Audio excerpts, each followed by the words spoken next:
ពេល2 ម៉ោងជាប់គ្នាពីសហរដ្ឋអាមេរិកលើប្រទេសអ៊ីរ៉ង់គឺបានកំណត់ចំគោលដៅសំខាន់ជាច្រើនយោធាអាមេរិកបានប្រាប់កាលពីថ្ងៃអង្គារថាខ្លួនបានស្ទាក់ចាប់មីស៊ីលប៉ាឡេស្ទីនជាច្រើនគ្រាប់ដែលបាញ់ដោយអ៊ីរ៉ង់ឈ្មោះសម្ដៅទៅកងកម្លាំងអាមេរិកដែលទីក្រុងវ៉ាស៊ីនតោនចាត់ទុកថាជាការវាយប្រហារដោយមិនបានរំពឹងទុកដោយទីក្រុងតេអ៊ីរ៉ង់ហើយអ៊ីរ៉ង់បានអះអាងថាខ្លួនបានបាញ់មីស៊ីលទៅលើមូលដ្ឋានទ័ពអាមេរិកនៅប្រទេសហ្សូដានីប្រធានាធិបតីអាមេរិកលោកដូណាល់ត្រាំបាននិយាយបន្ទាប់ពីមីស៊ីលត្រូវបានស្ទាក់ចាប់ថាកងកម្លាំងអាមេរិកនឹងសងសឹកលោកបញ្ជាក់ថាយើងនឹងវាយប្រហារពួកគេយ៉ាងខ្លាំងក្លាទីបញ្ជាការកណ្ដាលសហរដ្ឋអាមេរិកសេនខំបានពិពណ៌នាអំពីការវាយប្រហារចុងក្រោយតាមបណ្ដាញសង្គមអ៊ិចថាជាការឆ្លើយតបដ៏ខ្លាំងក្លាចំពោះការប៉ុនប៉ងវាយប្រហាររបស់អ៊ីរ៉ង់កាលពីម្សិលមិញលើកងកម្លាំងអាមេរិកដែលមានមូលដ្ឋាននៅតំបន់មជ្ឈិមបូព៌ាសេនខំបន្ថែមថាការវាយប្រហាររបស់អាមេរិកបានចាប់ផ្ដើមនៅម៉ោង 8 យប់ម៉ោងក្នុងស្រុកកាលពីថ្ងៃពុធនឹងបញ្ចប់នៅម៉ោង 10 យប់ម៉ោងក្នុងស្រុកត្រូវនឹងម៉ោង 2 សកលម៉ោងនៅថ្ងៃប្រហ័សទីបញ្ជាការកណ្ដាលនេះបានឲ្យដឹងនៅក្នុងសេចក្តីថ្លែងការណ៍មួយកាលពីថ្ងៃពុធថាគ្រឿងយុទ្ធោបករណ៍របស់សេនខំបានវាយប្រហារគោលដៅរាប់សិបកន្លែងរបស់កងឆ្មាំបដិវត្តន៍អ៊ីស្លាមនៅក្នុងប្រទេសអ៊ីរ៉ង់ក្នុងនោះរួមមានទាំងមជ្ឈមណ្ឌលបញ្ជាការយោធាទាំងមីស៊ីលនិងយានដ្រូនទីតាំងឃ្លាំមើលនិងការពារឆ្នេរសមុទ្រនិងសមត្ថភាពដែនសមុទ្រផងដែរខាងអ៊ីរ៉ង់ឯនោះវិញក៏បានអះអាងថាខ្លួនកំពុងធ្វើការវាយប្រហារតបតវិញចំពោះការវាយប្រហារជាច្រើនពីសហរដ្ឋអាមេរិកស្របពេលដែលស្ថានភាពកម្ដៅនៃភាពតានតឹងនៅក្នុងតំបន់មជ្ឈិមបូព៌ាកើនឡើងអ៊ីរ៉ង់បន្តវាយបកប្រឆាំងនឹងកម្លាំងរបស់សហរដ្ឋអាមេរិកវិញហើយ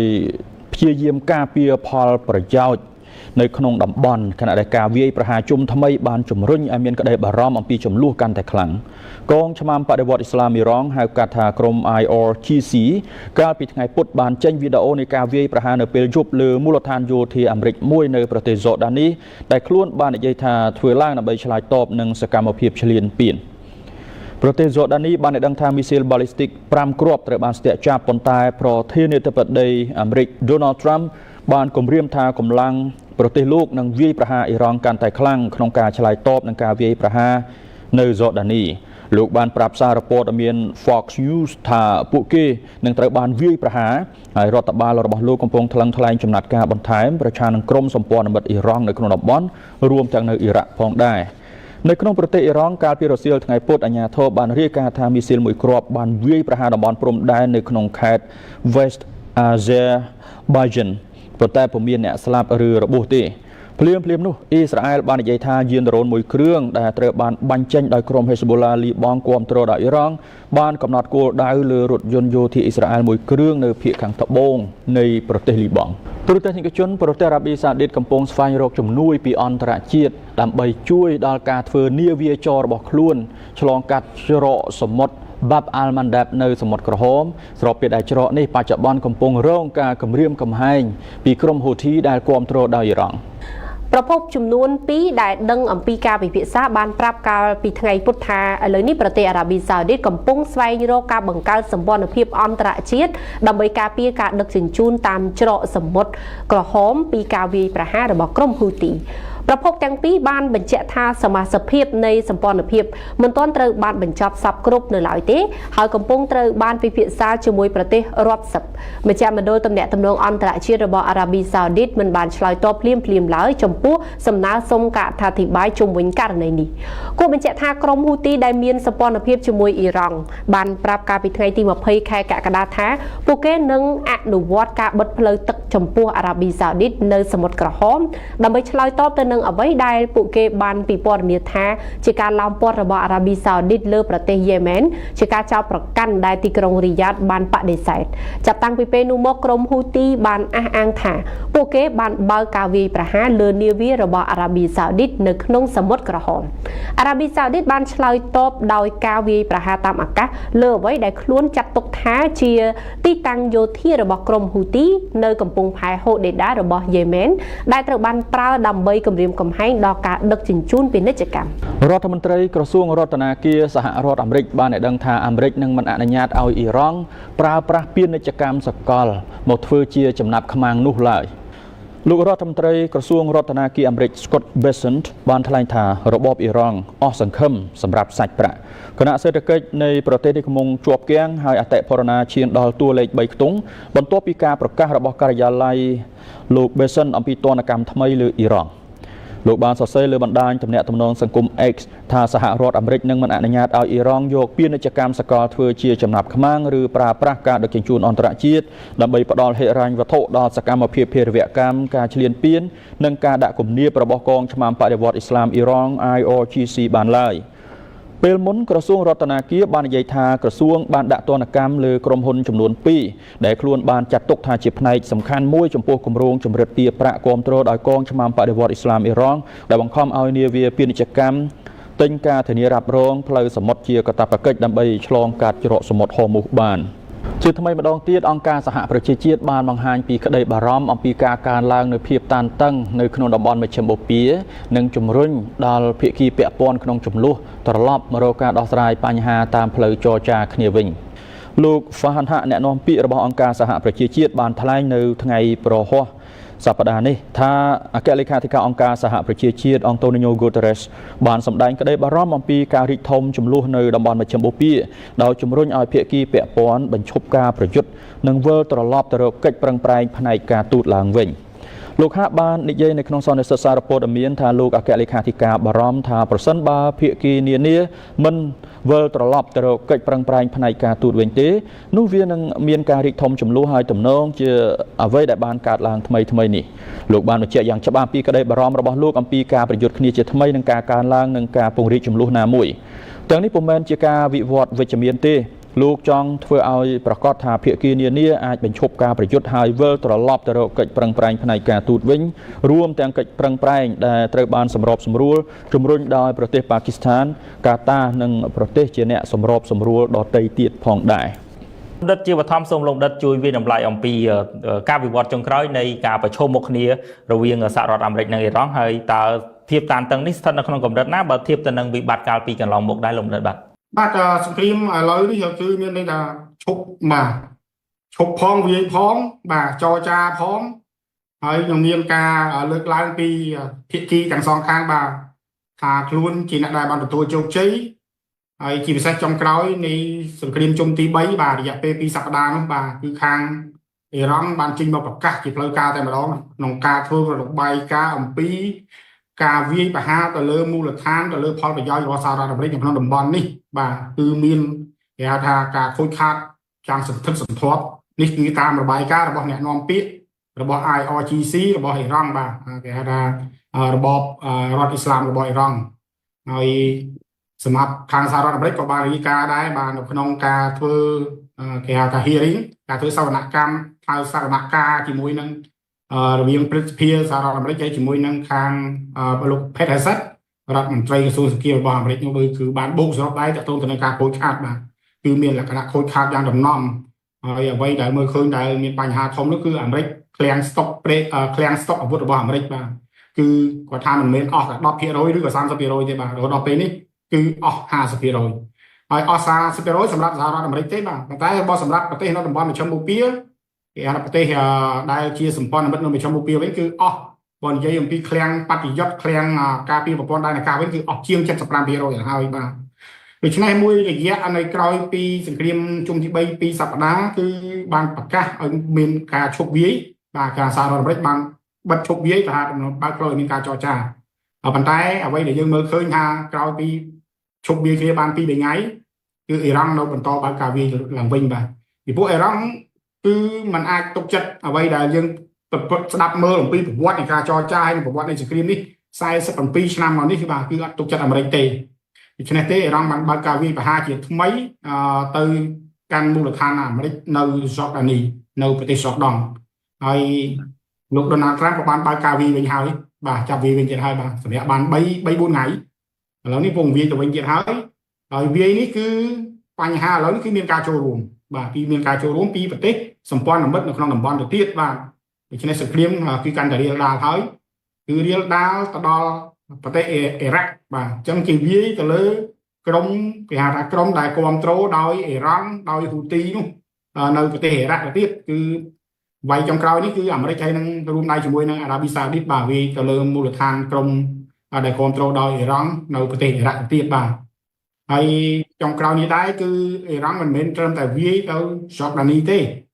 គឺបានវាយទៅដល់គេហៅថាឃ្លាំងស្តុកប្រេងរបស់សហរដ្ឋអាមេរិកនៅប្រទេសអេស៊ីបទៀតបាទអញ្ចឹងវាកាន់តែរៀលធំទៅហើយបាទលំដាប់បើមើលទៅគឺមានការផ្អាកការប្រយុទ្ធគ្នាមួយរយៈដើម្បីបើកឲ្យមានផ្លូវចរចាដែរប៉ុន្តែ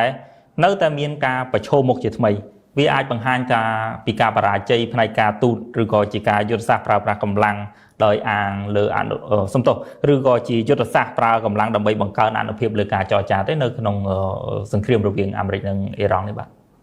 ពេលនេះបើយើងនិយាយអំពីការចរចាលេងមានន័យហើយបាទអត់មានន័យទេមានន័យថាអ្វីដែលបានសម្រាប់ឈប់នោះក៏មិនមានកិច្ចព្រមព្រៀងបទឈប់បាញ់ដែរហើយកិច្ចព្រមព្រៀងចាស់ក៏បានរលាយអស់ទៅហើយដែរបាទហើយ MOU ដែលបានសញ្ញេហើយនោះគេហៅថាអនុសារណៈយោគយល់ MOU អ៊ីស្លាមាបាតនោះក៏ដំណើរការទៅមុខរួចដែរអញ្ចឹងទេអ្វីដែលជាបញ្ហាចាក់ស្រេះណាស់នៅក្នុងតំបន់មជ្ឈិមបូព៌ានេះបើទោះជាបីមានការផ្អាកបើទោះបីជាមានការចរចាបើទោះបីជាមានការបើកការវាយប្រហារឡើងវិញនេះគឺជារឿងធម្មតានៅក្នុងសង្គ្រាមមជ្ឈិមបូព៌ាតែយើងមើលឃើញថាវាទៅជាធម្មតាវិញទៅហើយបាទអញ្ចឹងទេខ្ញុំធ្លាប់វិភាគកន្លងមកច្រើនដងហើយខ្ញុំថាការចរចាក៏ចេះតែមានការផ្អាកក៏ចេះតែមានការវាយគ្នាក៏នៅតែមានបាទហើយការប្រកាសអ្នកឈ្នះរៀងខ្លួនក៏នៅតែមានអញ្ចឹងមិនងាយទេបាទបោះអត់ចេញទេសង្គ្រាមនៅមជ្ឈិមបូព៌ានេះគឺដោយតែខ្ញុំលើកឡើងថាអាមេរិកមិនគួរវាយបើប្រើកម្លាំងទ័ពវាយអ៊ីរ៉ង់ទេបាទវាយមិនឈ្នះហើយមិនចាញ់ទៅទៀតចាញ់មិនបានបើអាមេរិកជាមហាអំណាចទី1លើពិភពលោកបាទកិត្តិយសភាពរបស់សហរដ្ឋអាមេរិកជាមហាអំណាចទី1លើលោកដូច្នេះទេទៅមុខក៏មិនរួចទៅក្រោយក៏មិនរួចដែរពេលនេះបាទគឺមានថាវាយទៅបាទវាយទៅហើយឈប់ហើយវាយហើយឈប់ប៉ុន្តែនៅពេលណាមួយដែលមានការចូលរួមពីសម្ព័ន្ធមិត្តនេះអ្វីដែលខ្ញុំបានលើកឡើងហើយនៅអាមេរិកបើសិនជាមានការចូលរួមពីសម្ព័ន្ធមិត្តកាន់តែច្រើនជាពិសេសនៅតំបន់ឈូងសមុទ្រនេះនៅតំបន់មជ្ឈិមបូព៌ា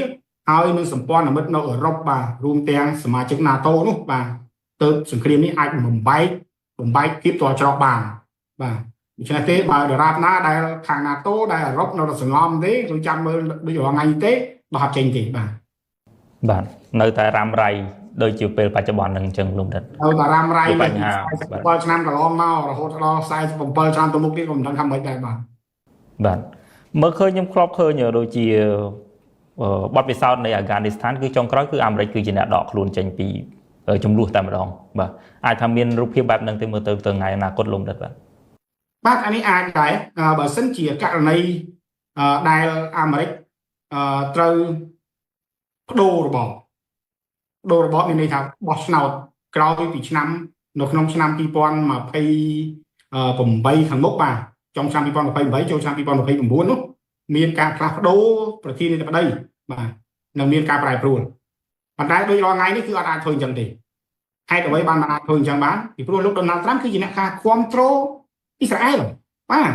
ហើយនេះជាឱកាសមាសរបស់អ៊ីស្រាអែលហើយមានលោក Donald Trump ជាប្រធានាធិបតីជាមហាអំណាចទី1លើលោកក្នុងការគ្រប់គ្រងការវាយទីឈ្លានពានប្រទេសផ្សេងរបស់អ៊ីស្រាអែលដូច្នេះនេះជាឱកាសមាសរបស់អ៊ីស្រាអែល